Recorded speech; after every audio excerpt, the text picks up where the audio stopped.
Oh, peeps, how we all doing out there?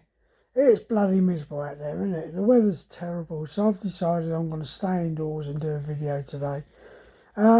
Saw a very interesting video from Keith, Let's Tab 59 yesterday, about Scottish independence and the UK Armed Forces. Let me explain first of all. I did three postings all on the bounce from the Royal Scots Dragoon Guards to the Black Watch, and then the Black Watch were taken over by the Royal Scots. So this comes from the heart. Except for a one person in the Black Watch, I've got the greatest respect for all of the Scottish regiments. Lisa and I love going to Scotland. Obviously, with my golf work, I go out to Scotland quite regularly. But on a lighter note, I've got that many Scottish friends, it's unbelievable. And I've already said to them, the day they get independence, yeah, I'm going to employ a team of bricklayers and we're going to rebuild Hadrian's Wall and keep them north of the border. No, that's only a joke, it really is. And the mates that I've got, they all wet themselves laughing with that one, yeah. But the banter that goes on between Scotland and England, and that's what it is. It's banter. Yeah, I know with the Blackwash, they used to call us Englishmen mashmen. Never found out why. But yeah, you're just a mashman, and that's all I got out of them. Yeah, but like I say, Scots Dragoon Guards, Blackwatch, and the Royal Scots.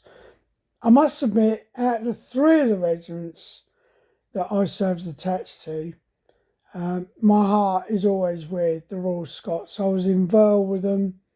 They were absolutely fantastic. The guys there, they did me the greatest honour when I left there as a corporal.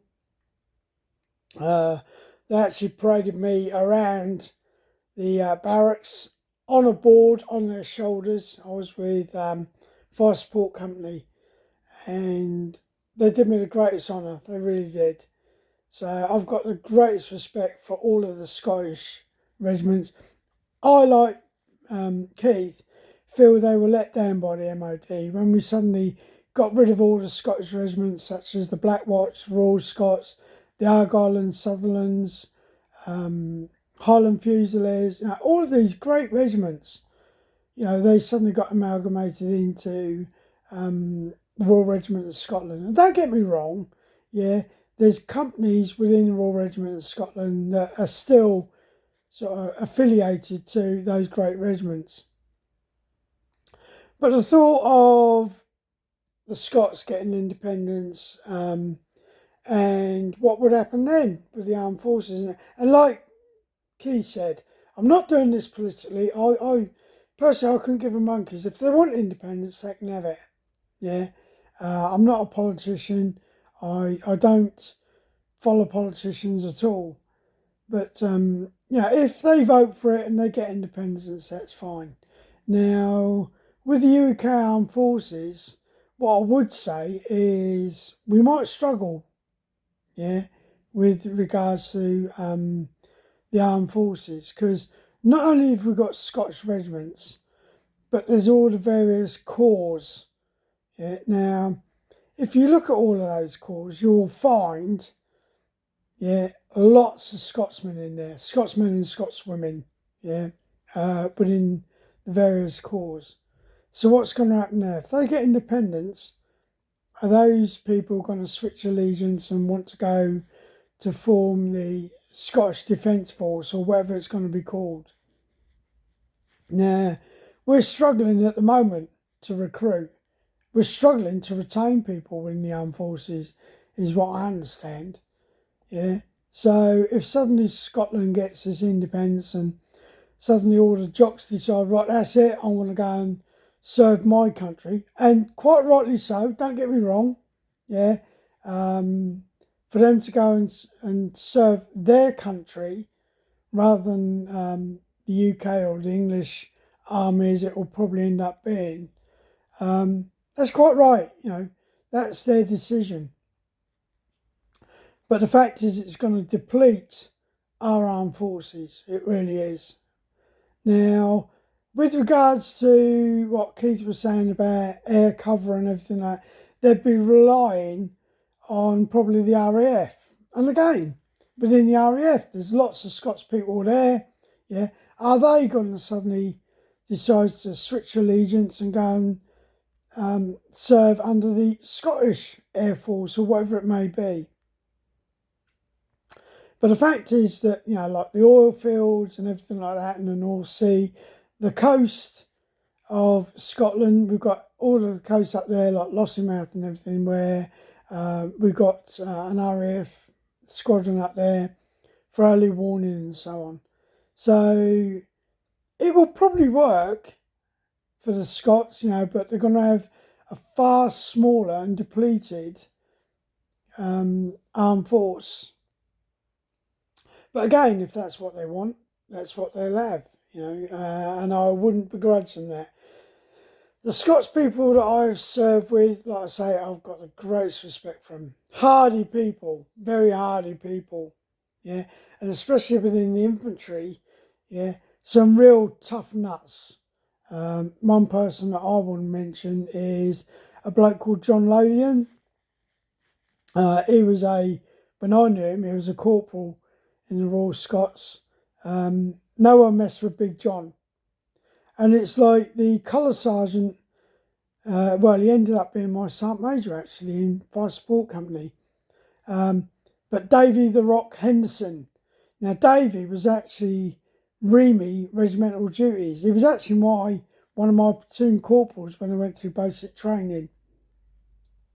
And then when I was in Vale and the Royal Scots came in, took over from the Black Watch, I couldn't believe that Davy Henderson was now the colour sergeant for reconnaissance platoon in the Royal Scots. And like I say, he ended up being my sergeant major. And it was Davy that organised the guys to parade me around the barracks in Albert Barracks in Vale when I left Vale. Yeah, so like I say, very hardy people, very proud. Yeah. Now, one of the things that really pees me off in England, if I was to go and stick a St George's cross up outside my house, someone would kick off and I'd be called a racist or whatever. And yet, in Scotland, the minute you get, in fact, before you even get to the border, yeah, the saltire is waving in your face. And as you get into the border, you'll find houses, the saltire is being flown everywhere. I went into a restaurant once while I was up in Scotland. Yeah, Indian restaurant. On the back wall was one of the biggest paintings of a saltire I've ever seen in my life. And quite rightly so, they're proud of their country. They're proud of their heritage. Just a shame that we're not so proud of it in our country, isn't it? Yeah. I would put a St George's cross up tomorrow, yeah, but I'll probably end up finding someone would come round from the parish council and tell me to take it down because it upsets someone. Yeah, well, I'm an Englishman, yeah, and I'm proud of being English, same as the Scots are proud of being theirs. But if they do get independence, I wish all of the Scots all the best in setting up their defence force. Yeah, like he says, it's probably not going to be on the scale of the Norwegians. And Luxembourg, by the way, Luxembourg is always closed on a Sunday. I went there once on a Sunday, and it's like Keith says, you could probably carpet the whole country yourself, do it yourself. It's so tiny, but they've got a small defence force of their own. But it's interesting to find out what people think about this whole thing about the UK armed forces and how it will be affected if Scotland gets independence. And like Keith says, don't turn this into a political battle, guys. I'm not interested in political battles. I'm not interested in politics at all. The politicians, to me, they're all me, take care of themselves. Yeah, so I don't want this to be a political battle. I want this to be about, as Keith said, let's discuss about how Scotland would defend itself, yeah, and how they're looking at doing it. And let's hear some experiences. Some of you may have served with Scottish regiments like I did. Let's hear some experiences of how you got along with your Scottish brothers when you were serving. Because at the end of the day, yeah, we're all veterans. Doesn't matter if you're a Scotsman, an Irishman, a Welshman, or an Englishman. We're all veterans. We're all brothers. Yeah, and that's how I always look at it. So anyway, as Keith always says, and I always say, if you're new to the channel, yeah, please consider subscribing. Not telling you what to do, yeah, you make your own minds up. But if you've watched this or you've watched a few of the others, yeah, and you think, oh, I might have a ganders at this, yeah, please feel free to subscribe. If you do subscribe, drop me a little note, drop me a little comment, yeah, because I will always reply to you. Yeah, I'm that sort of person.